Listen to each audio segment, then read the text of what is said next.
오늘도 하나님 말씀을 두 곳 보겠습니다. 먼저 룻기 2장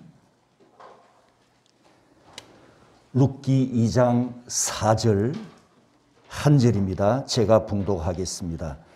마침 보아스가 베들레헴에서부터 와서 베는 자들에게 이르되 여호와께서 너희와 함께 하시기를 원하노라 하니 그들이 대답하되 여호와께서 당신에게 복 주시기를 원하나이다 하니라.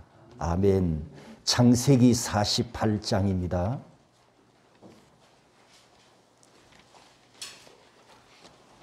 창세기 48장 15절에서 16절까지 두 절입니다. 우리 다 같이 한 목소리로 봉독하겠습니다. 그가 요셉을 위하여 축복하여 이르되 내 조부 아브라함과 아버지 이삭이 섬기던 하나님, 나의 출생으로부터 지금까지 나를 기르신 하나님, 나를 모든 환난에서 건지신 여호와의 사자께서 이 아이들에게 복을 주시오며 이들로 내 이름과 내 조상 아브라함과 이삭의 이름으로 칭하게 하시오며 이들이 세상에서 번식되게 하시기를 원하나이다. 아멘. 창세기 48장을 펴놓으십시오. 룻기서 설교를 하다가 왜 창세기로 왔을까요? 룻기서에 기록된 6개의 성경 구절은 구약 성도들이 하나님의 말씀대로 살았던 생활의 참 모습을 우리에게 보여주고 있어서 그들의 그 생활 속에 하나님의 말씀이 어떻게 실천이 되고 순종이 되고 그리고 하나님께 실제로 복을 받았는가, 그 생활의 모습들을 우리가 살펴보고 있기 때문에 그 말씀과 연관되는 구약의 다른 본문들, 다른 사건들을 함께 룻기 이야기로 여러분에게 전해드리고 있습니다. 지난 시간에는 여러분에게 복을 받으십시오, 에브라임처럼 복을 많이 받으십시오, 복 받으라는 주제가 설교 메시지였습니다. 오늘도 마찬가지입니다. 그런데 여러분, 우리가 복을 받는 것도 중요하지만 신년 설교 메시지처럼 강차장하는 것도 중요하지 않습니까? 맞습니까? 복을 받았지만 강차장하지 못하면 바람처럼 다 사라져 버리잖아요.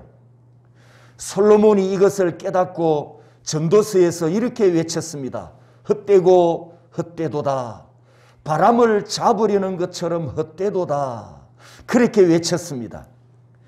저와 여러분들이 이런 인생이 되어서는 안 되기 때문에 오늘도 이 에브라임과 므낫세처럼 복을 받되 신년 설교 메시지처럼 여러분이 받은 복이 더욱더 강성해지고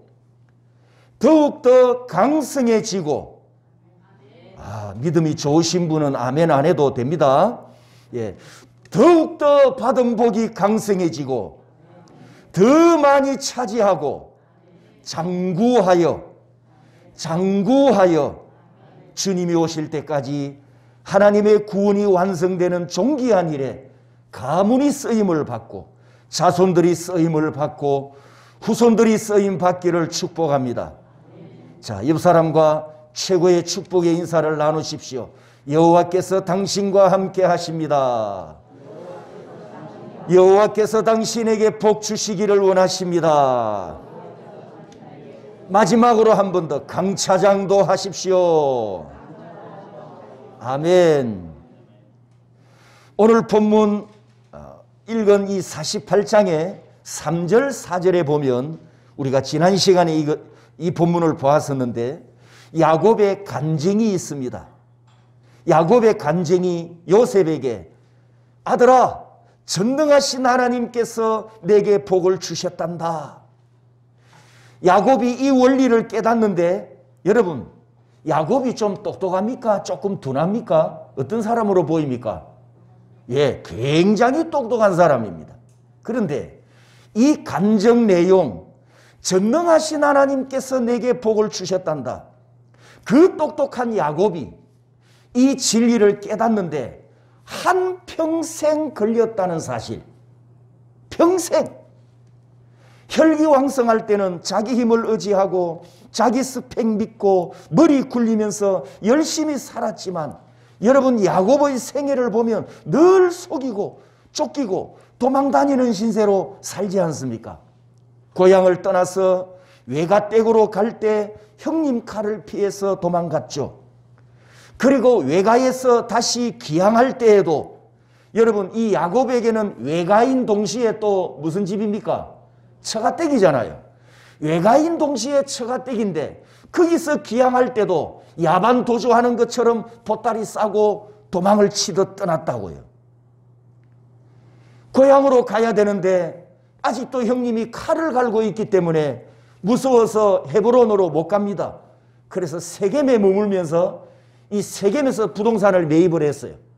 세겜에서 부동산을 매입을 해가지고 거기서 집 짓고 살 계획을 세웠던 겁니다. 그런데 딸 디나를 통해서 험한 일을 당하고 두 아들 시므온과 레위가 칼을 들고 가서 이 세겜 남자들을 다 살육을 해버리는 바람에 야곱은 또 보따리를 싸고 급히 세겜을 탈출하듯 떠나야 했습니다. 이렇게 야곱의 삶은 루스처럼, 황무지 같은 인생이었다가 임종 직전의 세계관과 축복관을 깨달으면서 자녀들에게 여호와께서 복을 주시도록 선포할 수 있었습니다. 그래도 야곱은 죽기 전에 깨달았으니 은혜입니다. 죽기 전에 깨달았으니 은혜입니다. 어떤 사람은 깨닫지 못한 채 세상을 떠나는 경우도 있지 않습니까? 그래서 우리는 시편 90편에 있는 이 모세의 기도문으로 늘 하나님 앞에 기도해야 됩니다. 10절과 12절을 보면 연수가 70이요 강건하면 80이라도 그 연수의 자랑은 수고와 슬픔뿐이요 신속히 가니 우리가 날아가나이다. 모세가 이 인생의 드뭅음을 깨닫고 하나님께 기도하는 제목이 12절입니다. 따라서 합니다. 우리 날 계수함을 가르치사 지혜로운 마음을 얻게 하소서. 하나님, 내 인생을 극히 짧습니다. 흙으로 돌아갈 인생입니다. 이 연약한 존재임을 깨닫게 하시고 지혜로운 마음을 얻게 하소서. 하나님의 지혜를 주시옵소서. 여러분, 하나님의 지혜를 구하십시오. 에베소서 3장 15절 21절에 사도 바울이 에베소 교회를 위하여 기도하는 내용이 나옵니다. 예수 그리스도를 아는 지식이 풍성하고 예수 그리스도 안에 있는 충만함을 알고 예수 그리스도를 통해서 영원함이 있음을 깨닫고 믿고 누리는 복된 여러분이 되시기를 축복합니다. 하나님 나라에서 반드시 강차장하시기를 축복합니다. 하나님 나라를 위해서 반드시 강차장하시기를 축복합니다.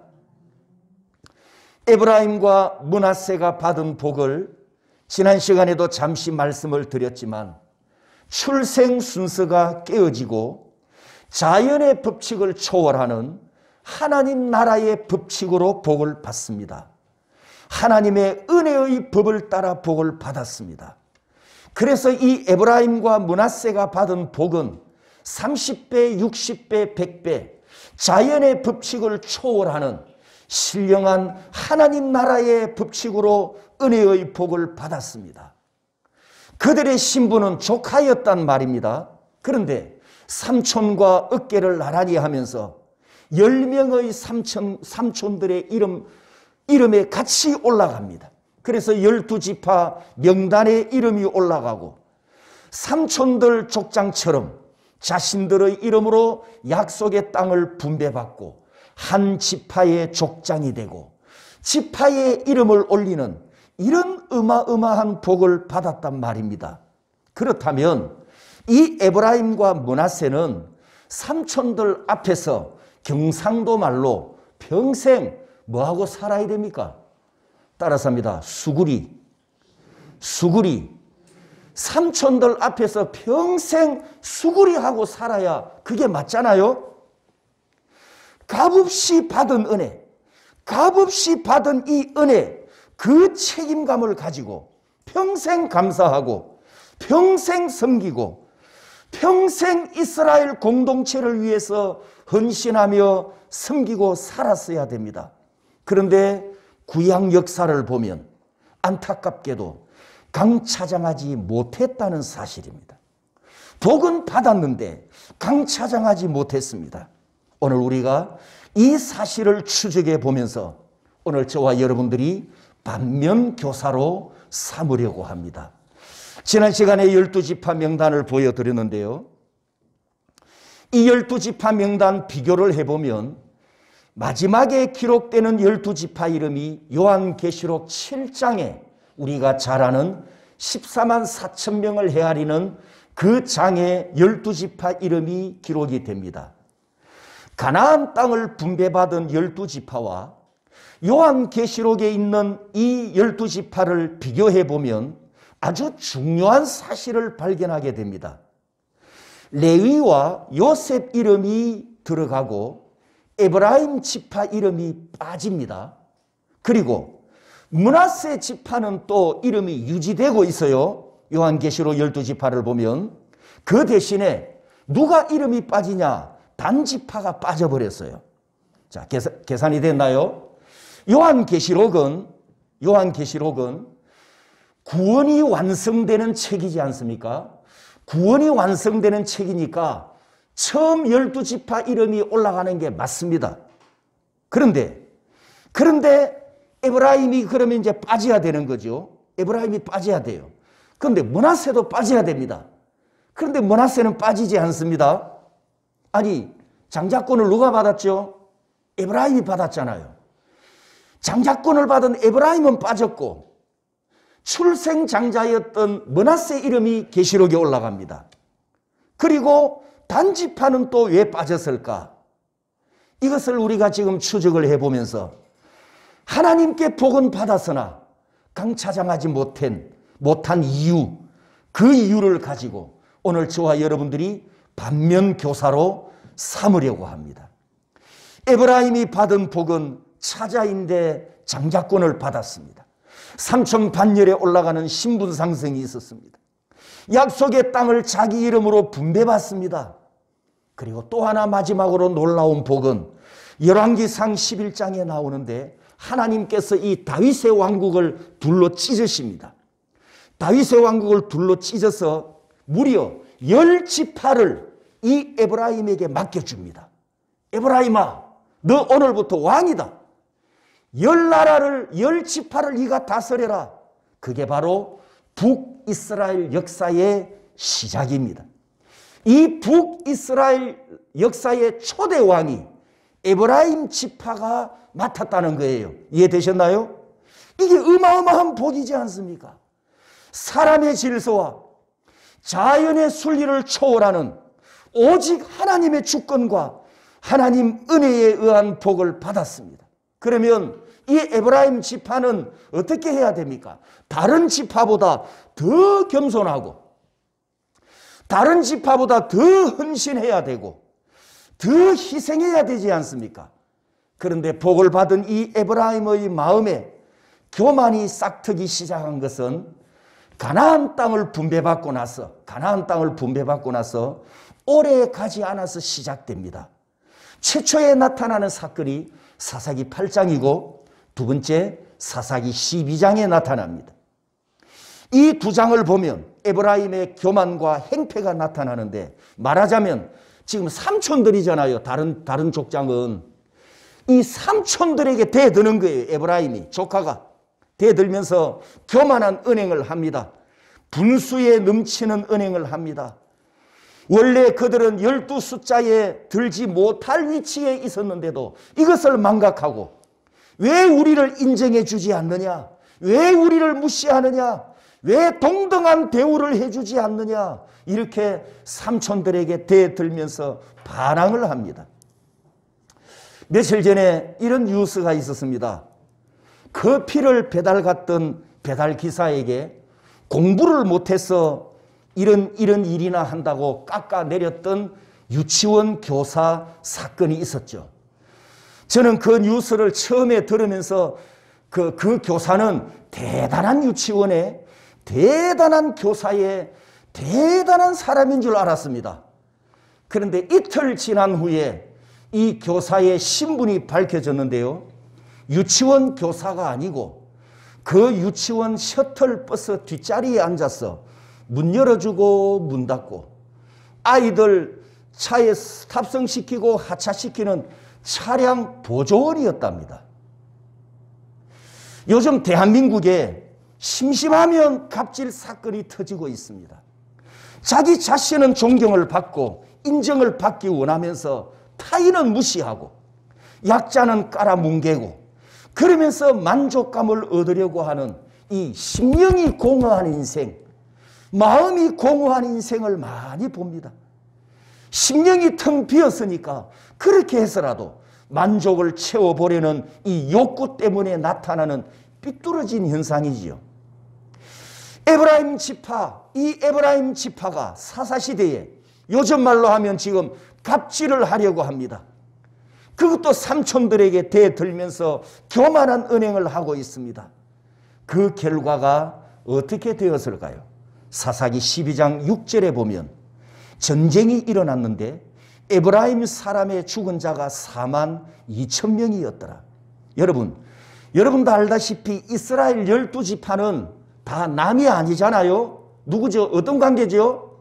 형제. 야곱의 아들 12명. 모두가 형제고 모두가 친족이에요. 원수가 아니란 말이죠. 남이 아니에요. 그런데 이 친족들끼리 전쟁이 일어나서 에브라임 지파에서 4만 2천 명이 사망하는 대참사가 일어나면서 이 에브라임 지파 갑질 사건이 사사시대에서 끝이 납니다. 성도 여러분, 신분과 권력과 서열과 명예대로 대접을 받겠다고 하는 이 교만한 사람의 패망을 보여주는 사례가 바로 이 사사기에 두 곳에 기록이 되어 있습니다. 그 후에 하나님께서 북이스라엘 국가를 세우면서 에브라임 지파에 이 10지파를 9지파를 다스리는 왕권을 주시고 에브라임의 후손 중에 여로보암이 북이스라엘 초대 왕으로 등극을 합니다. 그때 하나님께서 어마어마한 약속을 하십니다. 열왕기상 11장 37절 38절에 내가 명령한 모든 일에 순종하고 내 길로 행하며 내 눈에 합당한 일을 하면 내 율례와 명령을 지키면 내가 다윗을 위하여 세운 것 같이 너를 위하여 견고한 집을 세우고 이스라엘을 내게 주리라. 하나님의 약속입니다. 여로보암에게. 이 약속에서 가장 중요한 부분이 어디냐 하면 따라서 봅니다. 다윗을 위하여 세운 것 같이. 가장 중요한 부분이 여기입니다. 다윗과 같은 왕국을 세워주겠다는 거예요. 이 에브라임에게, 북이스라엘에. 여러분, 다윗의 왕국이 어떤 나라인지 아십니까? 다윗의 왕국은 무너지지 않는 나라입니다. 왜냐? 메시아 약속이 있는 지파이기 때문에. 메시아가 오실 나라이기 때문에. 메시아 왕국이기 때문에 이 다윗의 왕국은 무너지지 않는 나라입니다. 영원히 망하지 않는 나라가 다윗의 왕국입니다. 메시아 나라입니다. 하나님께서 여로보암에게 이 약속을 지금 하셨어요. 다윗에게 내가 왕국을 세웠던 것처럼 너에게 똑같은 내 왕국을 세워주마. 이게 하나님의 약속이었어요. 그러면 그 후에 여로보암이 순종해야 되지 않습니까? 내 율례와 명령을 지키면 내 눈에 합당한 일을 하면 이렇게 말씀하셨는데 여로보암은 하나님의 약속을 헌신짝처럼 던져버리고 하나님께서 말씀하신 길에서 떠나갑니다. 북이스라엘 백성들이 저 남쪽 유다에 있는 예루살렘 성전에 가서 절기를 지켜야 되는데 이 에브라임 지파가 지도를 보면 아시겠지만 예루살렘으로 내려가는 길목을 차단해 버립니다. 바리케이트를 치고 북이스라엘 백성들이 남쪽 유다 나라에 내려가서 예루살렘 예배를 드리지 못하도록 길을 막아버렸어요. 자, 지도를 보시면 좀 희미합니다만 여기가 예루살렘입니다. 자, 유다 지파, 단 지파, 에브라임 지파가 분배받은 땅이 여기지요. 여기 베냐민 지파가 있고 여기가 예루살렘인데 이 에브라임이 경계선을 딱 치고 이 북쪽 이스라엘 사람들이 남쪽 유다에 있는 예루살렘에 내려와서 예배를 못 드리도록 길을 막아버린 거예요. 그 길을 막은 이유가 뭐냐? 이유까지 성경에 설명이 되어 있습니다. 열왕기상 12장에 보면 나라가 이제 다윗의 집으로 돌아가리로다. 여로보암이 뭘 고민을 했냐 하면 북쪽 이스라엘 백성들이 남쪽 유다 예루살렘에 예배 드리러 갔다가 혹시 그 백성들의 마음이 변심을 해가지고 변심을 해서 자기를 배반하고 북쪽 이스라엘 나라를 배반하고 남쪽 유다 나라에 다 쏠려버리면 어떡하나. 왜? 정통성이 있는 나라가 남쪽 유다 나라니까. 다윗의 왕국이잖아요. 왕조의 정통성이 다윗에게 있으니까 에브라임이 이걸 걱정한 거예요. 여로보암이. 이 백성들의 마음이 변심하고 나를 반역하고 나를 제거하고 다시 이 나라가 통일이 되면 어떡하냐. 이걸 걱정해서 길을 막았다는 거예요. 그리고 나서 무슨 짓을 하냐. 열왕기상 12장에 보면 28절 29절 이에 계획하고 의도잖아요. 두 금송아지를 만들고 말하기를 이스라엘아 이는 너희를 애굽 땅에서 인도하여 올린 너희의 신들이라. 누가 애굽에서 구원한 신이라고요? 금송아지. 그리고 29절에 중요한 말씀 하나는 베델에 두고 하나는 단에 둔지라. 자, 베델은 여기입니다. 에브라임 지파 경계선에 있는 베델. 단은 제일 북쪽, 이스라엘 제일 북쪽 끝에 있는 여기가 헬몬산이고 헬몬산 바로 아래에 있는 단. 단과 베델에 금송아지를 세워놓고 이 금송아지가 우리 조상들을 애굽에서 구원하여 낸 하나님이다. 이렇게 여로보암이 선포했습니다. 그러면 북이스라엘 사람들이 어디에 갈 필요 없게 됐습니까? 이제 예루살렘으로 갈 필요가 없어요. 20세 이상 된 남자들은 1년에 3번 성전에 가서 절기를 지켜야 되는데 성전 예배를 드려야 되는데 이제는 북쪽에 있는 사람은 단으로 올라가면 되고 남쪽에 있는 사람은 베델에 가서 예배 드리면 되니까 예루살렘에 내려갈 필요가 없어요.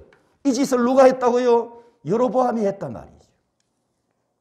뭘 하고 있습니까? 우상당을 만들어 놓고 우상 신전을 만들어 놓고 배교를 시작합니다. 지도자가 왕이 여호와 하나님을 배교하는 일에 앞장섰다는 거예요. 때가 되면 남쪽 유다 나라에 메시아가 오실 것인데 그때까지 이 12지파 하나님의 나라가 잘 서가도록 여로보암과 북이스라엘이 섬기고 봉사할 책임이 있습니다. 하나님께서 여로보암에게 왕권을 주신 것은 12지파로 세워진 구약 하나님 나라를 잘 섬기라고 맡겨주셨어요. 갑질하라고 권력을 주신 것이 아니고 교회와 국가와 백성들을 섬기라고 국가와 권력을 맡겨주셨단 말입니다. 그런데 여로보암은 종교까지 찢어버리고 그리고 민족까지 찢어버리고 남과 북을 완전히 갈라버립니다. 단과 베델에서 이때 시작된 배교와 우상 숭배가 그 뒤에 권력을 이어받는 왕들도 선조 여로보암을 따라 똑같이 행합니다. 그래서 성경에 왕조사에 보면 이런 말이 생겨났습니다. 열왕기상 15장 34절에 바사가 여호와 보시기에 악을 행하되 여로보암의 길로 행하며 따라서 합니다. 여로보암의 길로 행하며. 여러분이 이 왕조사를 읽으면 이 구절을 자주 만날 거예요. 여로보암의 길로 행하였다. 여로보암의 길로 행하였다. 이게 뭐냐? 속담이 되어버렸다는 겁니다. 북이스라엘 역사에서 여로보암의 길이라는 속담이 생겨날 정도로 배교는 중단되지 않고 몇 년 동안 200년 동안 계속됩니다. 200년 동안. 북이스라엘 왕조 역사가 불과 200년밖에 안 됩니다. 920년부터 720년까지, 930년부터 720년까지. 그 다음 왕도, 그 다음 왕도, 그 다음 왕도 여로보암이 만들어 놓은 이 배교의 고속도로를 따라 똑같이 그 길을 걸어갔다는 거예요. BC 722년 아수르 제국이 북이스라엘을 침공하여 완전히 멸망시킬 때까지 그 후손들도, 여로보암의 후손들도 여로보암의 길을 걸어갔더라. 역사서, 구약 역사서가 이렇게 우리에게 증거하고 있습니다. 사랑하는 성도 여러분, 역사를 보십시오. 이 BC 722년 이후에 북이스라엘 이름은 역사에서 완전히 사라져 버립니다. 지금도 없어요. 북이스라엘은 사라져, 역사에서. 에브라임이 야곱에게 얼마나 많은 복을 받습니까? 가나안 땅을 분배받습니다. 북이스라엘 왕국과 권력을 받습니다. 메시아가 오실 때까지 남쪽 유다 나라를 섬길 수 있는 이 기회의 복을 받았어요. 그런데 어떻게 됩니까? 강차장하지 못하고 다 날아가 버렸다는 사실입니다. 성도 여러분, 높아질수록 겸손해야 하고 성공할수록 감사해야 되고 앞서갈수록 약자를 돌아보아야 하고 부자가 될수록 가난한 자를 살펴야 하고 빛이 날수록 뒤에 숨어야 되고 높은 자리로 올라갈수록 낮은 자리로 뛰어내려가기 위해 애를 써야 합니다. 억지로라도 낮은 자리로 내려가야 합니다. 우리 그리스도인들은 이렇게 살아야 합니다. 왜냐하면 예수 그리스도를 자랑하고 예수 그리스도를 앞세우고 예수 그리스도를 으뜸이 되게 해야 되기 때문입니다. 아멘. 우리 그리스도인들은 반드시 이렇게 살아야 합니다. 교만은 절대 금물이기 때문입니다. 늘 말씀드리지만 교만의 죄는 하나님께서 회개할 기회를 주시지 않고 하나님께서 적결 처단하시는 것을 제가 보는 성경은 이렇게 해석이 됩니다. 그래서 교만은 절대 금물이라는 거죠. 잠언 16장 18절에 교만은 패망의 선봉이요 교만한 마음은 넘어짐의 앞잡이니라 이렇게 말씀하고 있습니다. 성도 여러분, 에브라임 지파가 하나님 앞에서 교만하고 형제들 앞에서 교만하였으며 국가와 권력을 섬김의 도구로 맡겨줬으나 이 역시 자만에 빠져 유다를 배신하고 또 오실 메시아를 기다리지 않고 메시아를 배반했기 때문에 더 적극적으로 배교의 길을 걸어갔어. 후손들도 선조가 걸어갔던 이 멸망의 길을 걸어가도록 했기 때문에 요한계시록에서 이 이름이 에브라임 이름이 빠져버렸다는 것입니다. 수요일 마태복음 설교에서 구약 성도들에게 성전, 예루살렘 성전이 얼마나 중요한 의미를 강조했습니다. 구약의 예루살렘 성전이 왜 중요합니까? 하나님께서 그 예루살렘 성전을 통해서 구원을 약속하셨고 그 예루살렘 성전과 예배를 통해서 오실 메시아를 약속했단 말이죠. 그 예루살렘 성전 안에 모든 예배는 메시아가 오실 약속이 담겨 있어요. 그만큼 구약 성도들에게 성전은 중요합니다. 그러면 이 에브라임 지파가 여로보암이 북이스라엘 백성들에게 예루살렘 성전으로 내려가서 예배 드리도록 권장하고 허락하고 지원을 해줬어야 돼요. 왜? 메시아가 오실 약속이 거기 있기 때문에. 그런데 길을 막아버리고 단과 베델의 우상을 만들었다는 것은 그 약속을 던져버렸다는 거예요. 하나님의 그 약속을 팽개쳐버렸다는 거예요. 사랑하는 성도 여러분, 지금 이 시대에 하나님은 나에게 메시아 약속을 뭐로 하셨습니까? 구약 성도들에게는 예루살렘 성전인데 신약인 우리에게는 오실 메시아 약속을 어떻게 하셨습니까? 하나님께서. 여러분, 하나님께서 우리에게 약속하시는데 요 달랑 4만 원짜리로 주셨다고요. 여기 보세요. 4만 원짜리 이해되셨나요? 요 4만 원짜리에 하나님의 모든 약속이 다 담겨 있잖아요. 여기에 메시아 약속이 담겨 있고 재림의 약속도 천국의 약속도 다 담겨 있습니다.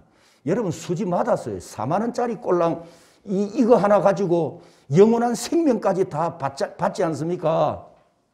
이게 4만 원짜리가 아니고 여기에 메시아 약속이 있는데 하나님의 말씀 속에 모든 약속이 다 담겨 있는데 여로보암이 예루살렘 성전을 팽개쳤던 것처럼 우리가 하나님의 말씀을 팽개쳐 버리면 우리가 하나님의 약속의 말씀을 붙잡지 않으면 내가 이 약속의 말씀대로 살지 않으면 우리 이름도 삭제된다는 거예요. 그것이 요한계시록 메시지지 않습니까? 생명의 책에서 행위의 책에서 어떤 이름으로 기록될 것인가. 자, 이제 단지파를 한번 보겠습니다. 요한계시록에 단지파 이름이 왜 빠졌는가. 요수아 19장에 보면 단 자손의 경계가 확장이 됩니다. 레겜과 싸워서 조상의 이름을 따라 레셈을 단이라 하더라. 이렇게 말씀이 있는데, 자 보십시오. 앞에 지도를 한번 보겠습니다. 요 밑에 보면 에브라임과 유다 사이에 단 지파가 분배받은 땅인데 여기 지중해 해변을 끼고 있습니다. 비교적 평지지요. 바닷가니까. 여기는 지금 중동 사막 땅이잖아요. 모래 땅. 이 중동에서 바다를 끼고 있는 평지를 받았다는 것은 부동산 가치로서 최고의 입지 조건이라는 뜻이에요. 그러니까 단 지파가 좋은 땅을 물려받았습니다. 그런데 이 단이 창세기 49장에 보면 야곱이 12아들에게 유언을 남기는데 단에게 이렇게 유언을 남깁니다. 단은 길섭의 뱀이요 새끼의 독사로다. 말굽을 물어서 그 탄자를 뒤로 떨어지게 하리로다. 이 아버지 야곱이 단에게 전쟁에 능할 것이라고 유언을 남겼는데 정말 그랬습니다. 그래서 이 단이 자기 군대를 이끌고 어디까지 올라가냐? 저 북쪽까지 올라갑니다. 헬몬산 밑에 있는 이 북쪽까지 올라가서 레셈을 정복을 해버리고 이 레셈 이름을 단으로 바꿔버렸어요. 자기 조상 이름을 따라. 여러분 지금도 그렇지만 고대 시대에 땅을 정복하고 지명을 바꿨다는 것은 무슨 뜻입니까? 뭘 의미합니까? 소유권. 소유권을 강조하는 의미가 있지 않습니까? 그래서 단이 밑에도 있고 위에도 있는 거예요. 저 단은 지금까지도 단입니다. 2000년이 지난 지금도 단이라는 이름으로 그대로 내려오고 있습니다.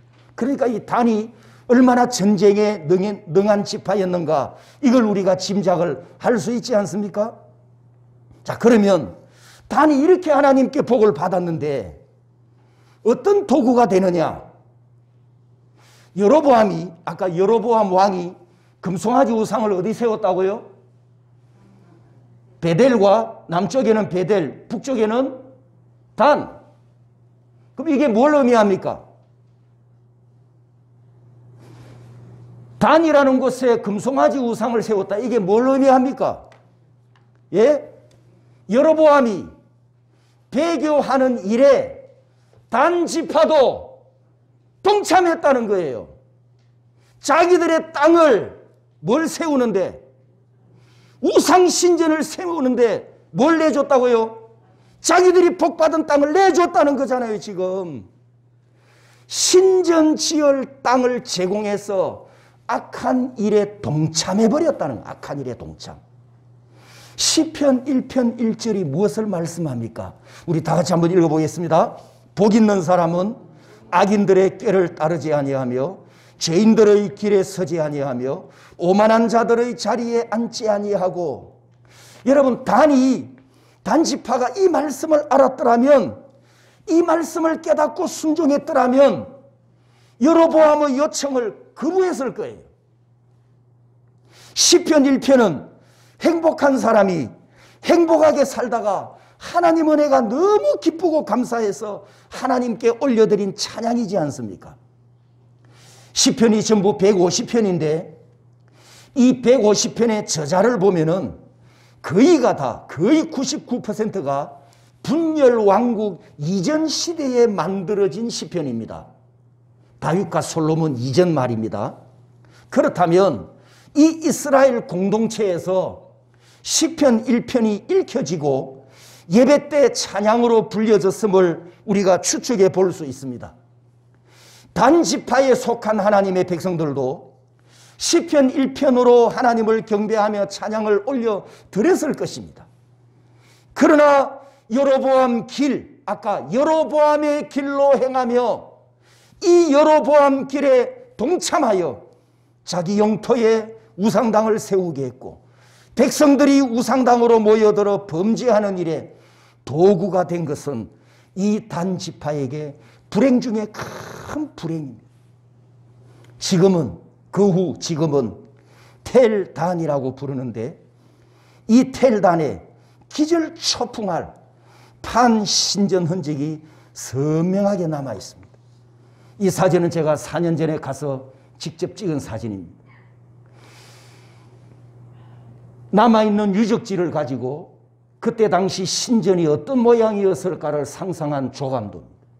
이건 실제로 굴이 뚫려져 있고 요 위에 판신전의 형상이 보입니다. 여기도 있고요. 이 옆으로 쭉 퍼져 있습니다만 이 판신은 그리스 신화와 헬라 신화에 나오는 뿔이 난 염소 모양 아시죠? 고대 신화의 우상 중에 뿔이 나 있는 시커먼 염소, 이 염소 형상입니다. 그 시대 사람들이 그 염소 모양이 너무너무 무서웠대요. 영어로 패닉이란 단어가 있는데 이 패닉이란 단어가 바로 이 판에서 유래를 했다고 합니다. 그만큼 그 시대의 염소 우상이 사람들이 보기에 무섭고 두려웠대요. 이 판신이 다산의 신이고 목양의 신으로 숭배했던 우상인데 여로보암 왕 때, 여로보암 때에 이 단에 금송아지 우상이 세워졌다가 그 후에는 이교도 염소 우상이 세워질 정도로 우상 숭배 중심지가 되었던 이 단, 북쪽에 있는 단, 이런 이유로 요한계시록에서 하나님께서 단 지파 이름을 빼버리지 않았을까? 이것을 생각해 보면서 받은 복을 강차장하지 못하는 이 불행한 모습이 오늘 저와 여러분들에게 반면교사가 되어 하나님의 지혜가 되는 복이 있기를 축복합니다. 성도 여러분, 강차장해야 하지 않겠습니까? 여러분 강차장하고 싶죠? 자, 신약 성경은 우리에게 이렇게 권면합니다. 예수님 말씀에 나의 이 말을 듣고 행하는 자는 그 집을 반석 위에 지은 지혜로운 사람 같으리니 내가 말하는 것을 행하지 않느냐? 하나님의 말씀을 듣고 지키는 자가 복이 있느니라. 예수님의 가르침을 받은 야고보 사도가 또 우리에게 이렇게 말씀합니다. 행함이 없는 믿음은 자체가 죽은 것이라.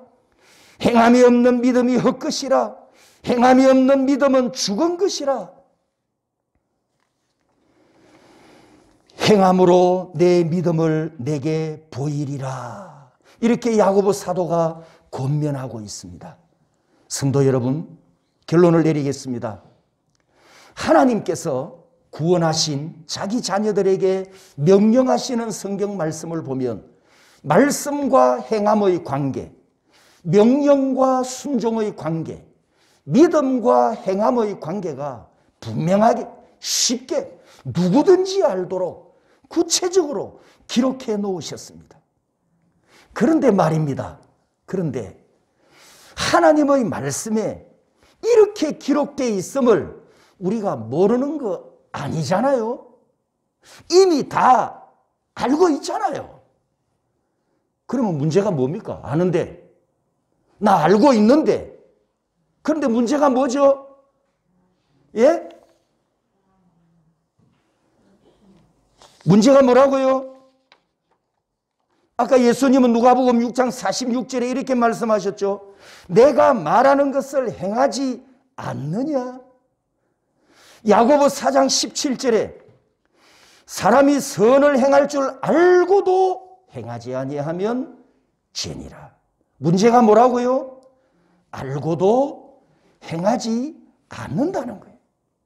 듣고도 행하지 않는 것처럼 알고도 행하지 않는 것처럼 믿는다 하면서 행하지 않는 것이 문제입니다. 반면 교사가 되기를 축복합니다. 에브라임 지파를 통해서, 단 지파를 통해서 왜 그들이 하나님께 복을 받았으나 강차장하지 못했는가 깨달음이 있기를 축복합니다. 성도 여러분, 우리 인생이 루스와 같은 항무지에서 베델로 바뀌어져야 합니다. 야곱의 인생에 꽃처럼 활짝 피어난 것은 바로 루스에서 베델로에 변하였다는 것을 기억하십시오. 소망 없는 황무지 같은 인생에서 베델, 하나님의 집에 거하는 인생이 복된 인생임을 깨달으시기를 축복합니다. 이것을 노년에 깨달았던 야곱이 자녀들에게 간증한 말씀이 바로 오늘 읽은 창세기 48장 본문입니다. 이렇게 말합니다. 나의 출생으로부터 지금까지 나를 기르신 하나님. 이게 야곱이 아들들에게 하는 간증입니다. 뭐냐? 어떤 하나님이시냐? 따라서입니다. 목자이신 하나님. 목자이신 하나님. 비로소 야곱이 나의 하나님은 선한 목자이셨다. 언제부터 언제까지라고요? 출생으로부터 지금까지 하나님은 나를 따라오셨다. 하나님은 나를 인도하셨다. 나는 늘 도망 다녔는데, 나는 늘 도망치는 삶이었는데 하나님은 자기 자신을 떠나지 않았다는 거예요. 왜? 선한 목자이신 하나님이시니까. 이게 지금 야곱의 위대한 간증, 깨닫고 난 이후의 간증입니다. 내가 출생한 날부터 오늘 이 시간까지, 내가 태어났을 때부터 죽음 직전에 있는 이 순간까지 하나님은 나에게 선한 목자이셨다. 할렐루야. 사랑하는 성도 여러분, 여러분 인생에도 지금 목자이신 하나님은 단 한순간도 여러분을 놓치지 아니하시고 여러분을 돌보시고 함께 하심을 믿고 감사하시기를 축복합니다. 목자이신 하나님을 의지하시고 겸손히 주를 섬겨서 강차장 복을 누리는 복된 여러분이 되시기를 주님의 이름으로 축복합니다.